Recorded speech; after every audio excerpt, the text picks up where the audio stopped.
रोशनी भूमि योजना में कथित घोटाले की जांच जम्मू कश्मीर उच्च न्यायालय द्वारा सीबीआई को सौंपे जाने के 3 सप्ताह बाद जम्मू कश्मीर प्रशासन ने कहा है कि वो इस योजना के तहत की गई सभी कार्रवाई को रद्द करेगा और 6 महीने में सारी जमीन वापस हासिल करेगा।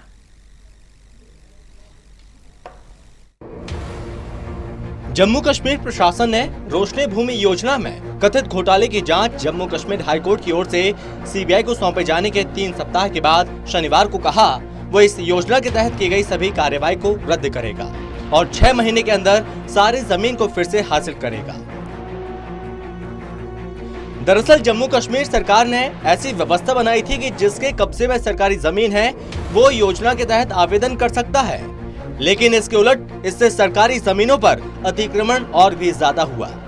नवंबर 2006 में सरकार के अनुमान के मुताबिक 20 लाख कैनल से भी ज्यादा भूमि पर लोगों का अवैध कब्जा था। जम्मू कश्मीर हाईकोर्ट के मुख्य न्यायाधीश गीता मित्तल और न्यायमूर्ति राजेश बिंदल की खंडपीठ ने 9 अक्टूबर को योजना में कथित अनियमितताओं को लेकर सीबीआई जांच का आदेश दिया था और जांच एजेंसी को हर 8 हफ्ते में प्रोग्रेस रिपोर्ट दायर करने का निर्देश भी दिया था।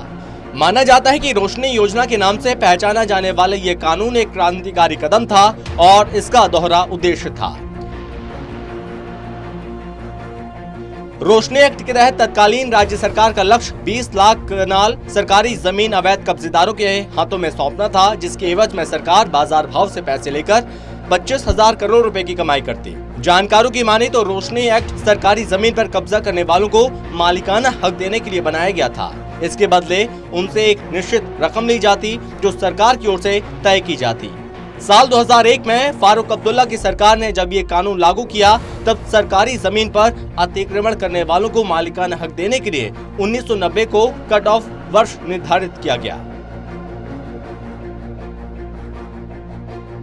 लेकिन समय के साथ जम्मू कश्मीर के आने वाली सभी सरकारों ने इस कट ऑफ साल को बदलना शुरू कर दिया। इसके चलते राज्य में सरकारी जमीन की चहेतों को फायदा पहुंचाने की आशंका जताई गई है। आपको बता दें कि साल 2001 में राज्य विधानमंडल की ओर से इसे अधिनियमित किया गया और अगले साल इसे लागू भी कर दिया गया, जिसके बाद इस योजना के लिए धन जुटाने की परिकल्पना की गई और जिसमें फैसला लिया गया कि राज्य की भूमि को निजी स्वामित्व में बदलकर 25,000 करोड़ रुपए एकत्र किए जाएंगे, जिसके बाद धीरे धीरे पैसे जुटाए गए और सीजे की रिपोर्ट के मुताबिक केवल 76 करोड़ रुपए ही निजी स्वामित्व में भूमि के हस्तांतरण से प्राप्त हुए।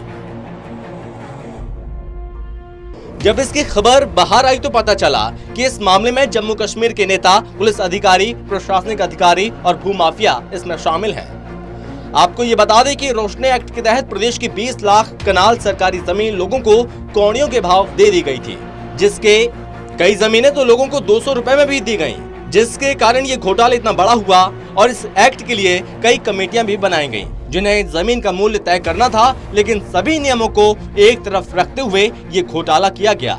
इतना ही नहीं, साल 2007 के बाद कोई भी मालिकाना हक के लिए आवेदन नहीं कर सकता था, लेकिन राजनेताओं ने आवेदन को जारी रखा। लेकिन रोशनी एक्ट को 28 नवंबर 2018 में जम्मू कश्मीर के तत्कालीन गवर्नर सत्यपाल मलिक ने खत्म कर दिया था। अब रोशनी एक्ट के खात्मे के बाद अब नए आदेश के तहत राजस्व विभाग 1 जनवरी 2001 के आधार पर सरकारी जमीन का ब्यौरा एकत्र करेगा और उसे वेबसाइट पर दर्ज करेगा। इसके अलावा सरकारी जमीनों पर अवैध कब्जा करने वालों के नाम भी सार्वजनिक किए जाएंगे। इसमें रोशनी एक्ट के तहत आवेदन प्राप्त होने, जमीन का मूल्यांकन, लाभार्थी की ओर से जमा धनराशि, एक्ट के तहत पारित आदेशों का भी ब्यौरा देना होगा। Special desk, total news.